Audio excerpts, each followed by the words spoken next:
Also, not only Tibetan officials, also Chinese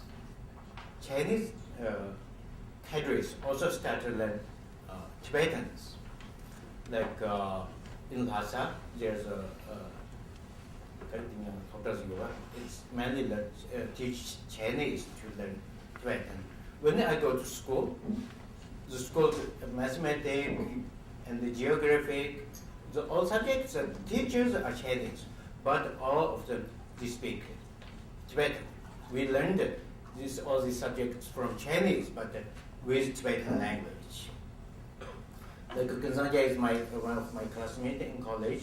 We went to the school college. The Tibetan study, most teachers are Chinese. That means that time, 50s, not only Tibetan encouraged to Tibetan learn Tibetans, also Chinese also learn the Tibetan language. And same time, that time also they start build schools.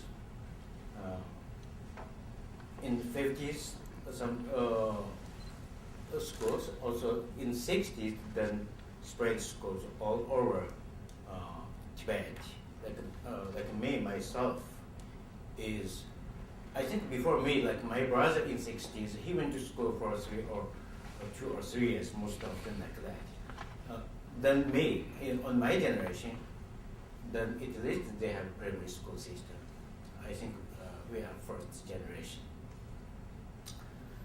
Yeah, that's before Cultural Revolution, a little bit overview of Tibetan language.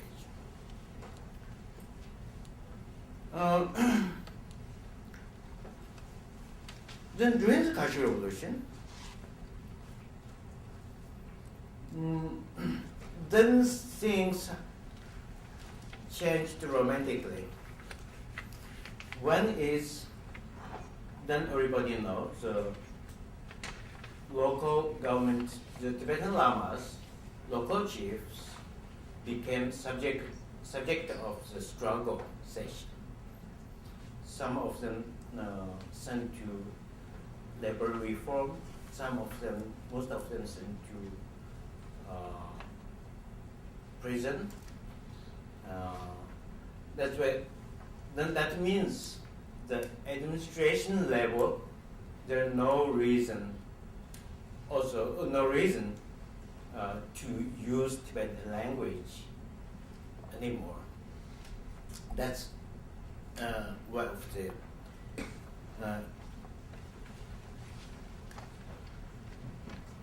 then during that time, the Chinese getting stronger. Then during that time, the Cultural Revolutions, there's a stuff I wrote in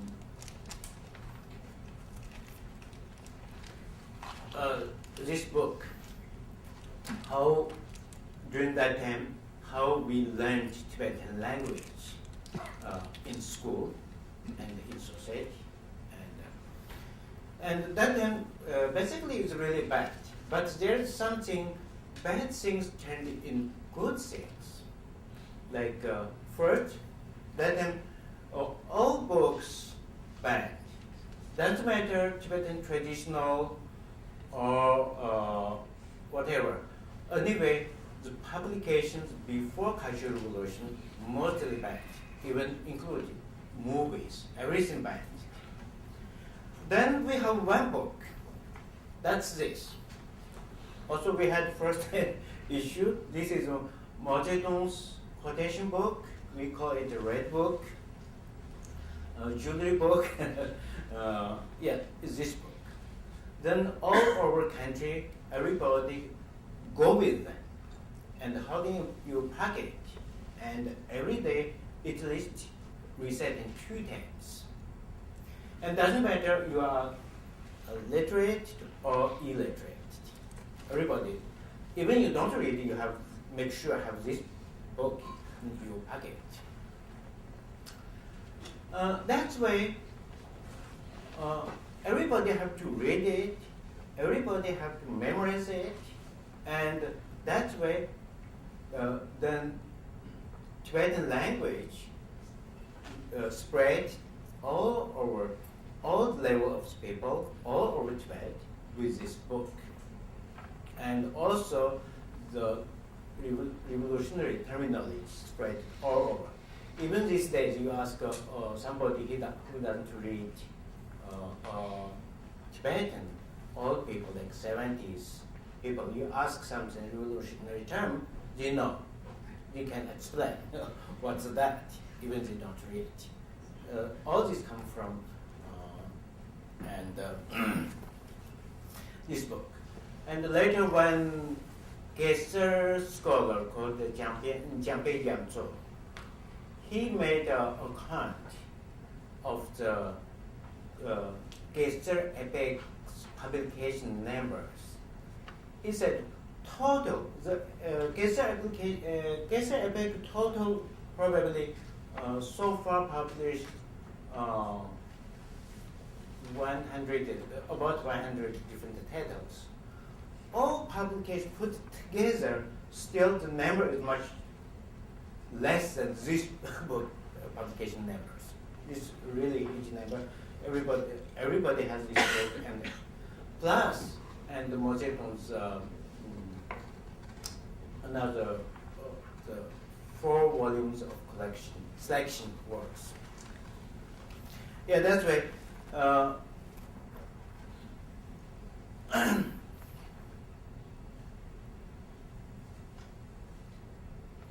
Also that time, during the Cultural Revolution, the whole things changed. Like we mentioned, this all magazines stopped publish, and only one magazine exists. This is this magazine called Chinese called Hongqi, and Tibetan called Dharma. This is only publication, magazine publication in Tibet. All of them translated from Chinese. And during the Cultural Revolution also really big things happened to Tibetan language called Tibetan language reform. That means grammar did some change, and you can see here, also you can see here like this. And the punctuations totally Chinese. And they said the Tibetan language is too old and hard to learn, and there's a lot of things, they have some religion test. That's why we have to reform. And this is one example, practice this reform language. You see here, most of people know we have this. We start a sentence or subject, we use this, but here anymore, not anymore. Then during the Cultural Revolution, and this Tibetan language totally reformed, and this the mainly vocabulary, the verb tense is followed Lhasa colloquial language. I used to say that Lhasa colloquial language, which is killer of Tibetan grammar. And I used to complain because there's no verb tense so clearly, and all depend on the helping verb. And this reform just followed this colloquial language. And that's why so simplified. And this is they call revolutionary language, Tibetan language. That's during the Cultural Revolution.